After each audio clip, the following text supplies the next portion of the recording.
Yo, what's good, kings and queens? It's your boy Don, and I'm back for another reaction video today. If you're new to the channel, you heard, please hit that subscribe button, hit that notification bell, and hit all so you know every time I post, you heard. If you're not new to the channel, thank you for popping out. I appreciate y'all. Thank y'all. God bless y'all. I appreciate you. Thank you.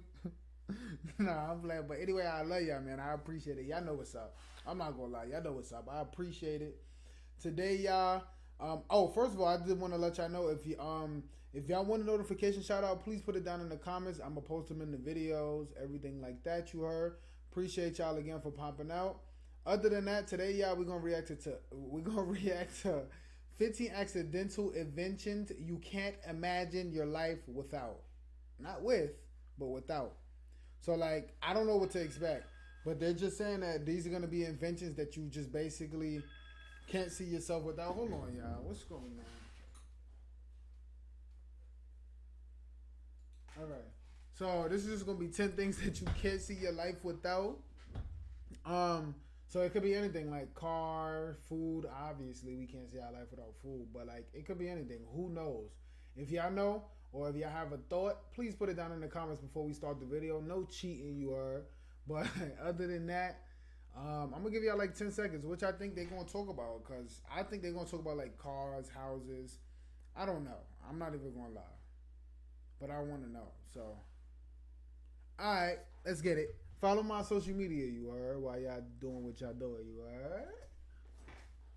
What's going on?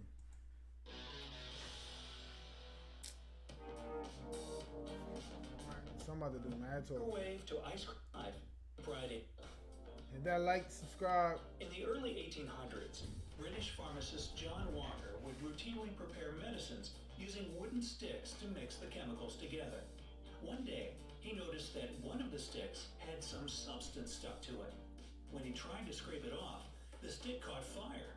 And that's how he came upon this brilliant idea to make life easier in the world with no electricity. Okay. He started making and selling these cardboard matches, which he later replaced with 3-inch wooden sticks, accompanied by a piece of sandpaper to light them.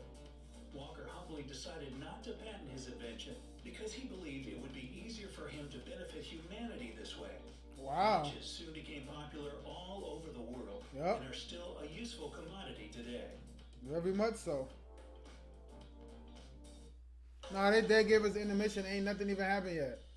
It's probably gonna be a short intermission, but while they giving us this, man, please make sure y'all hit that like button, hit that subscribe button, that notification bell, hit all so you know every time Don Lil post you heard. Thank y'all for popping out. I appreciate y'all. Let's see what they talking about. American scientist Roy J. Plunkett was doing research for the company DuPont with the goal of finding a way to make their fridges safer by replacing the hazardous refrigerant Freon with something else. Okay. He must have thought it was another failed experiment when he found that the gas mixture he had created just vanished overnight, and all that was left of it in the container was some white waxy substance. That strange substance proved to have some useful qualities. It was non-reactive, non-stick, and resistant to extreme temperatures from minus 100 degrees to 500 degrees Fahrenheit. In 1941, DuPont patented the invention that we all know today as Teflon. Good job, my boy. Potato chips. New York chef George Crumb. Great name for a chef, huh? Actually, it'd be better for a baker. Anyway, Chef Crumb got a lot of customer complaints that his fries weren't crispy enough. Crumb, a bit annoyed, decided to slice the potatoes as thin as he possibly could, deep fry them in boiling oil, and slather them in salt. That ought to show him, he probably thought. But to his surprise, people went crazy for the new recipe. Nice. Potato chips have changed a lot since 1853. Today, they come in over 200 different flavors. Yep. From the classic sour cream and onion to some pretty bizarre ones like wasabi ginger. Ooh, that sounds good. No. Ice cream It'll be cones. hot, spicy. Ice cream itself is nothing new. The Chinese ate something very similar to it as early as 200 BC. Ice cream cones, however, were the product of a happy accident at the 1904 World's Fair in St. Louis. The ice cream 1904. booth had been so rushed with customers that it ran out of bowls. Things weren't so busy in the next booth over, where Ernest Hamway was selling Persian waffles. Okay. In a kind gesture, Hamway started rolling his waffles up into cones and offered them to his neighbor to use instead of bowls. Customers fell in love with the final product, and that's how the ice cream cone was born. Lit. That's crazy.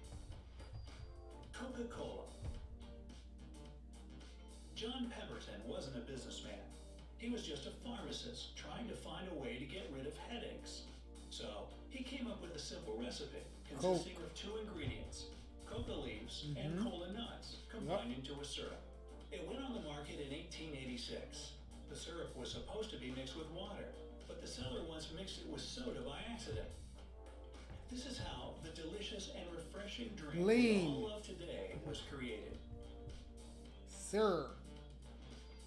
Post-it notes. Okay.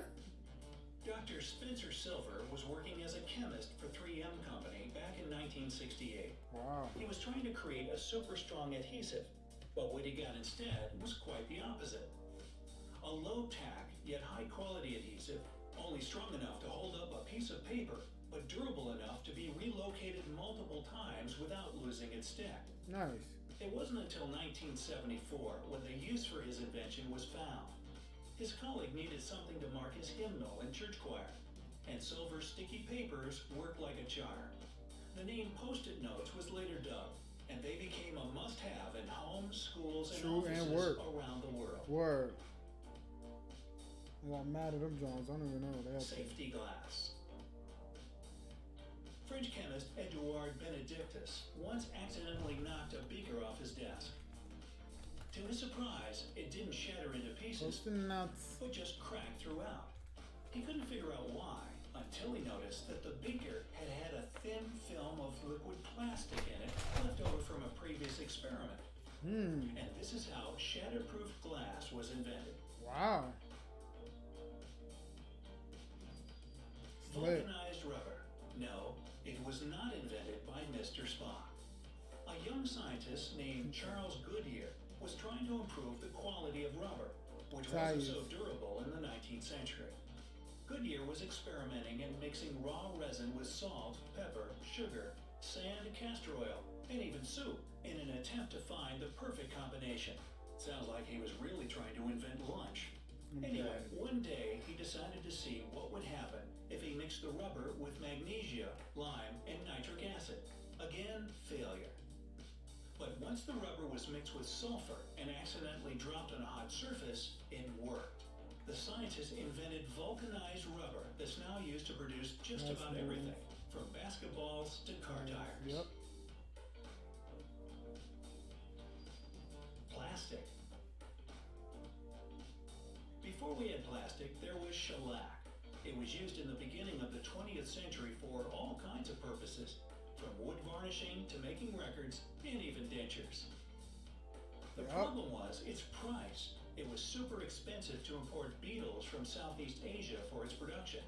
So, chemist Leo Hendrik Baekeland tried to find a cheaper alternative for shellac.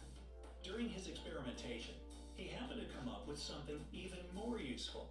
The new mixture was a moldable material able to resist extremely high temperatures. We all know it as plastic. Antidepressants. The first antidepressant was discovered in 1957 and was supposed to be a cure for tuberculosis. Okay. Its creators noticed that, while not doing much to fix the disease, it did help lift the patient's mood. And we still use this medicine to treat the symptoms of depression today. Nice. Don't take too much. Pacemaker. Wilson Greatbatch was trying to create a device that would simply record the human heartbeat. He added the wrong electronic component by mistake, which made the product recreate the heart's rhythm. This pacemaker was successfully implanted in the first human in 1960. Okay. And has been saving lives ever since. Wow. Crazy. 1960, y'all. Believe it or not, that was not that long ago. It's crazy, man. If you was born in 1960 or before 1960, please let me know that in the comments. And if y'all know of this history, if this was even in the history books or any type of books that was going on while y'all was growing up. Anybody ever knew this, any of this information before, please let me know down in the comments. Some of y'all I'm sure know because some of the stuff I do know. But y'all, while we here on In the Mission, please hit that notification bell. Please hit all. Please hit that subscribe button. Thank y'all for popping out, you heard. Please put your socials down in the comments, in the chat, you heard. Also, well, if you hear live, obviously, put it in the chat. If not, put it please down in the comments. I appreciate y'all for popping out. Thank y'all, man. If y'all want me to react to anything in specific, please put it down in the comments so I could go ahead and look at it, go over them. I'll let you know. I'm definitely most likely going to react to it because I want to learn just as much as y'all. So please let me know down in the comments. Anything y'all want me to react to, I'll let y'all know, you heard. Other than that, thank y'all again for popping out. Let's get right back into the video, you heard. You heard. Antibiotics. Scottish scientist Alexander Fleming's laboratory was always a mess. Beakers and papers all over the floor. A desk full of petri dishes with different kinds of bacteria. One day, the scientists found mold in one of the petri dishes containing the Staphylococci bacteria. The mold had formed a sterile shield around itself, killing the bacteria in the dish. Fleming, intrigued, decided to further study the properties of this fungus. He received a Nobel Prize for the discovery of penicillin in 1945. Yeah. That's crazy. X-rays. When Wilhelm Röntgen unintentionally put his hand in front of an electron beam tube back in 1895, it fell off. No, not really. But he immediately saw an image of his hand on a photographic plate. He noticed that the radiation passed through solid objects and body parts, leaving a shadow. The denser the object was, the more massive the shadow. And now we have X-ray imaging. Yeah. Superglue. Okay.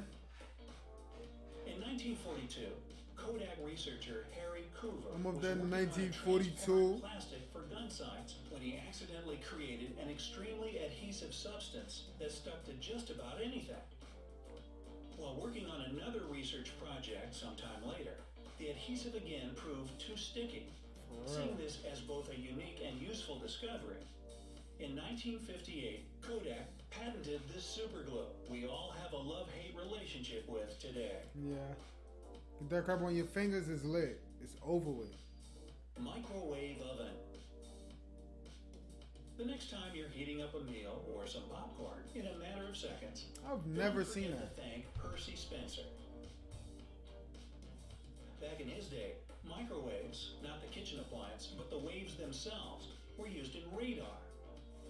But one day, Spencer, a Navy radar specialist working for Raytheon, was standing near a microwave-emitting magnetron and noticed that the bar of chocolate in his pocket had turned into a sticky mess. And this is how the microwave oven was invented in 1945. Crazy. A lot of people would see like, whoa, what's going on up tight? Which of the stories do you think is It's crazy, man. If y'all like this video, please let me know down in the comments which one was your favorite invention. Which ones y'all knew about, which ones y'all didn't know about. If y'all learned something today, please let me know down in the comments, y'all. I appreciate y'all for popping out. Thank y'all, man. Of course, everything is right here. This is all my social media. Please let me know down in the comments what y'all want me to react to. Put y'all social media down there too, you heard, so I can pin you. And other than that, man, I'm about to go to the next video. I just posted one, you heard. And I'm about to go post another. I see I keep screwing up. I just posted one, you heard. I'm about to go post another one, you heard. Other than that, I'm going to see y'all in the next video. Peace, love, dawn.